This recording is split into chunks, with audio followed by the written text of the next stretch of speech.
All right, it's time. It's part 5 of the Chris Watts prison interview analysis. And so far, we've covered the extreme nature of the phony friendship between everyone in the room. We've covered why in the world anybody would support this guy knowing what he did, how far he went to win over Shanann only to discard her, and why he would choose the mistress. And now we've finally come to the part where he's comfortable enough to discuss the morning of the murders. And it's also the first example of anyone really breaking character in the whole thing. It's kind of like how the prison interview has to the consternation of many people in the comment sections, this monotonous hum in the background of the whole prison interview, this and it reminds me of how there was the ticking clock in the background of the whole interrogation. And the ticking of the clock kind of the measure of change is time. And we saw Chris all over the keyboard in that interrogation. We saw Graham and Tammy go from friend to foe and back to friend again. There was a lot of change, and the ticking clock measured all of it. But in the prison interview, it's the steady, monotonous hum that goes through the background of everything. And that kind of represents everyone sticking to their characters. Everyone is wound so tight to their performance. But occasionally there are these explosions or eruptions of broken character, kind of like looking out across a frozen lava plain, and all of a sudden some lava spurts up, and then it, like, whoa, what was that? In a brilliant flash, and then it freezes and it's a calm plain of lava again, frozen. You're like, what was going on there? And we're kind of left looking at the frozen lava plain, trying to figure out what the lava is like underneath it. So the first example of that, we kind of saw a little bit of it in part 4, where he says things that are questionable. But now we get a much bigger example because Chris has gotten more comfortable talking to these people, and he's starting to reveal a little bit more again. And this is just so hard to recreate. I'm going to do my best. I don't have the technology to just play it for you, but it's a mess. But what I will do is get the intentions of what Chris says in his moment of broken character. I'm going to capture the intentions and the true meaning, which is more important than word for word what they said. If you've made it to this video, you've probably gone far down the rabbit hole. You've already probably seen all of the footage and many people's dissections of it. So I don't think I need to prove to you that what he really said. You probably already know by now, but here's my interpretation of it when he starts talking about the morning of the murders. Now, he starts off saying, when I climbed in bed, I was pretty much on top of her. And he goes into, first of all, we're going to dissect this a little bit more when I finish talking about all of it. When I climbed into bed, I was pretty much on top of her, and she thought I was going to hurt the baby because she knew that something had happened. She thought I was trying to check out. And then at this point, if you're not already confused enough, he mumbles something that's indecipherable and then peters out because he sees where he had accidentally gone and stops before it gets there. Because let's unpack this. It's real tempting to just leave such a cluster of nonsense. Like in everyday life, if someone was this unintelligible, we would just kind of nod along, try to be friendly, and then get out of that situation instead of trying to unpack what was just spewed in our face that we can't make sense of. But here, it's very important to unpack this, despite how horrifying and disgusting might be inside that package. Because that's where we're going to find the truth that's really being hidden. When I climbed in bed, I was pretty much on top of her. First of all, have you noticed how every time he describes this, he's climbing into bed, or he's crawling into bed, or has he even said I slithered into bed? I feel like he said I slithered into bed at some point, but probably not. I lurched into bed, but he's not just getting into bed. He might say that once or twice, but mostly it's all these weird descriptions of how he basically got into bed. And what I take from that is that he sees himself as a predator. So he's describing himself in a predatory way, getting on Shanann. I climbed into bed. I crawled into bed. That's probably unconscious. What would they call it? Would that be a Freudian slip? So, to get on top of her, pinning her down, it's not lost on people how this looks. I crawled into bed and he's pretty much on top of her. And this is where he breaks character because he starts to say, she thought I was going to hurt the baby because she knew something had happened. She thought I was like, trying to check out. Now he's crawled or climbed or slithered into bed and he's pretty much immediately on top of her. And she thought he was going to hurt her or hurt the baby. Now, how would she get that idea? I have a feeling this is why he mumbles and then peters out and then doesn't finish his thought, because we see where this is going. He crawled into bed, got on top of her. He probably at some point took the phone, if she was still awake, took the phone out of her hand and turned it off. Or if she was sleeping, he probably turned the phone off and did that. So there would be no recording of the evidence. And she thought I was, trying to check out because she thought she knew something had happened. She knew something had happened and now was worried that he's on top of her. I get the feeling that one of the first things he said was either she read this in his face, like, what are you doing? What's going on here? Who are you? Because in his letters to Cheryl Cadle, he describes how after Shanann got into bed, he, as we saw earlier, okay, 2 a.m., she's in there, it's go time. And then he got up and started his plan, and part of his plan was attempting to smother the girls to death in their beds. So then he comes back to Shanann, slithers into bed, and is pretty much on top of her, and she's now worried by this. So did he tell her first what he did to the kids? And that's why she knew something had happened, as he says. And now she thinks he's going to hurt her or hurt the baby because she can either he told her or she can tell something is wrong with the way he's getting into bed and is on top of her. Knew something had happened. So it's in an everyday situation, someone to be this nonsensical and then just let it peter out. We would want to just let them get away with it and move on with our day because what's the point? But in a murder investigation where we're trying to figure out what the victim's true stories are and what they really went through, not the watered down version of the murderer trying to protect his own self-image, we're going to look into this further, and Graham does. Now, he tries to get Chris back on track in a conversational way, in a non-accusatory way. Now, this isn't Graham's first breaking of character, but he's getting there. He's almost breaks character because he's getting frustrated with Chris going back into his old trying to hide the truth mode that we remember very well from the interrogation. And he kind of says like, now Shanann, did she really say you're never going to see the kids again? Because that was Chris's original story, was that when he's describing why he started to murder Shanann, he crawled on top of her after slithering into bed and stalked onto her and was pinning her down. And then they had an emotional conversation for 20 minutes. Right. So, and then after all of that, after pinning her down for 20 minutes of an emotional conversation, after crawling into bed, when she knew something had happened and she thought that he was going to hurt her or hurt their baby, then it was Shanann who set him off by saying such a mean thing of, you're never going to see the kids again. Get off me. So Graham and Tammy Baumover kind of get a bad rap because people believe that they are as aloof as they're pretending to be Chris's friend, but they know what's going on here. So in Graham, you can hear Graham's frustration with Chris because he knows Chris is lying about this because of how little sense it makes when you look at all the facts of the case. So he says, now Shanann, did she really say you're never going to see the kids again? And Chris senses the dissatisfaction in Shanann or in Graham. And as always, he wants to make the people in front of him happy and like him. So he goes, well, she said it before. She said that before she went to Arizona.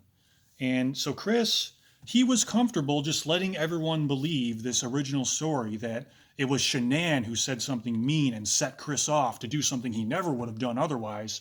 But Shanann said, "You're never going to see the kids again." And Chris's response was just a pure rage at the end of the emotional conversation. He had no choice but to, "Oh my God, what am I doing? I can't believe I murdered you because you said the mean thing to set me off." And then through non-accusatory conversational questions, Graham gets Chris to just admit, well, no, she didn't actually say that. She actually said that before she went to Arizona a few days earlier. So I also wonder if it's very hard to believe that Chris actually had sex with Shanann that night when he was already running behind, had so many things to do outside of his normal schedule. I doubt, even for his sick fascination and his sick pleasure of wanting to do degrading things to people, I doubt he would have taken this risk of an extra thing on top of everything else he already had to do, of having sex on top of everything else. So I think the sex and the "you're never going to see the kids again" and a lot of the things that he has Shanann say in this supposed emotional conversation, all of Shanann's dialogue and the sex, I think all happened before she went to Arizona. And he's just inserting it into this, basically his murder of Shanann, to try to make it seem more like a human conversation where he wasn't just a monster who started murdering her while saying all the things that he was afraid to say to her in a regular conversation. Because now she was going to be dead afterwards and couldn't say anything back, couldn't text her friends, couldn't call her parents and tell them. And no one would know what a bad guy Chris is by saying all these things. He was finally going to get away with it because he was murdering her. So, but Chris was just fine letting everyone believe that it was Shanann who set him off, even though it wasn't true. So I wonder, how many times did Chris allow these lies to just fester like that? How many times did he just let them lie and let people believe things that weren't true because it was beneficial to him? In everyday life, but more appropriately, in situations between Shanann and his parents. How many times was he pretending to be a puppet when he was really the puppet master? There's two big examples that I've noticed in looking at this. One has to do with something from Chris's mom's alleged book, All My Broken Pieces, and another one is about the wedding. So from All My Broken Pieces, there was that story that Chris's mom writes about, if this is her, where Chris and Shanann were wanting to sleep in. They were on vacation in Chris's parents' house, and they wanted to sleep in, but Chris's nephew a young kid, wanted to wake Chris up in the mornings and play with him, because from Chris's mom's point of view, Chris's nephew was such a wonderful boy who could tell that Chris was a good man and would never do anything horrible, and he wanted to play with a good man because he could tell that Chris loved kids and loved playing with his nephew. And then one morning, Chris came out of the bedroom and said, Shanann wants his nephew to stop waking them up in the morning. They want to sleep in on their vacation time. And there are so many things wrong with that. And Chris's mom ends up by saying, well, you can break his heart yourself, and you can tell him yourself. There's so many things wrong with that, and I think Chris is at the center of all of that. Once again, letting lies fester, pretending to be the puppet while he's actually the puppet master, pretending to be the messenger when he's actually the culprit. Chris murders children. So how much can he really like playing with the children? He will murder his own children to get them out of his life. So I think it was really him. It was Chris who wanted to stop his nephew from waking them up in the mornings. Chris wanted to sleep in. And even if it was only Chris, first of all, Chris can tell his nephew himself, hey buddy, can you let me sleep in tomorrow? It's as simple as that. As simple as that. And even if it is Shanann making Chris be the messenger, Shanann could have told the nephew, hey, can you let us sleep in a little longer? You can play with Chris later. Or Chris can tell the nephew, or why would Shanann tells Chris to tell his mom to tell the nephew to stop waking them up in the morning? What kind of a dysfunctional situation is this? The 7 or 8 year old nephew is the biggest adult in the house based on this scenario. The only one who's probably saying, what's wrong with them? Why don't they just tell me? It's probably what the nephew was saying when he was overhearing all this. I don't need to play with him I don't need to wake him up in the morning. Why don't they just tell me that? Why is everyone fighting about this?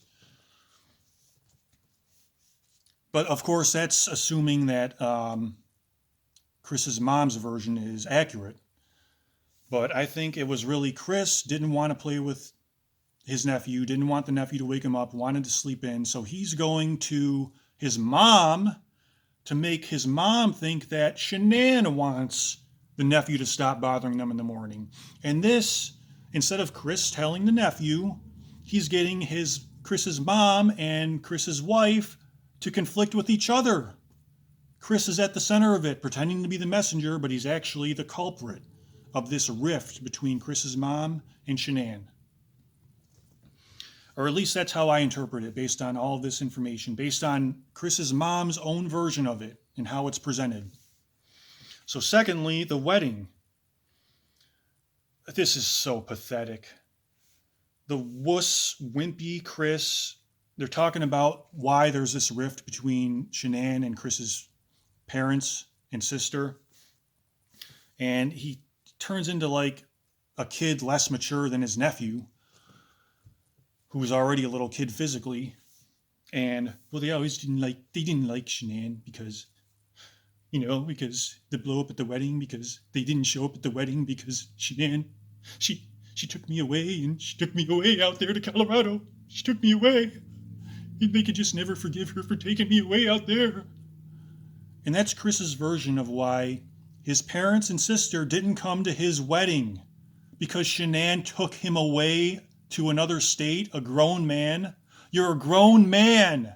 You chose to go with Shanann to Colorado to live there. You wanted to. And on top of that, you had ill intent for doing it, because we see later on at another point in the prison interview, Chris even says, when he's talking about one of the times he showed rage in his past was when he cussed his family out and told them, I told him I didn't need them anymore because now I have, and he laughs because he gets a kick out of this, that he told his family, I don't need you anymore because I have Shanann now. So he rejected his family, moved out to Colorado with Shanann, got a kick out of disowning and leaving his family behind. He got a kick out of the separation and the rift it caused, got a kick out of blaming Shanann for causing all that. And now later on, when he's facing the consequences long-term of those actions, he's saying, Shanann took me away out there and my family never forgave them for that.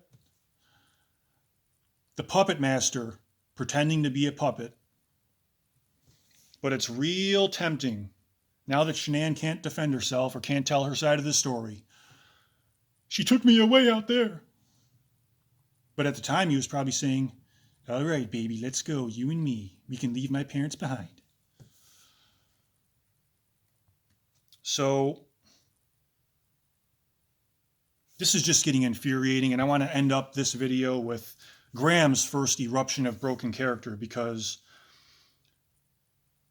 Chris talks about when he gets home the night of the murders, when I was hoping when I got home that she wouldn't be there when I got home, or I wouldn't be let in.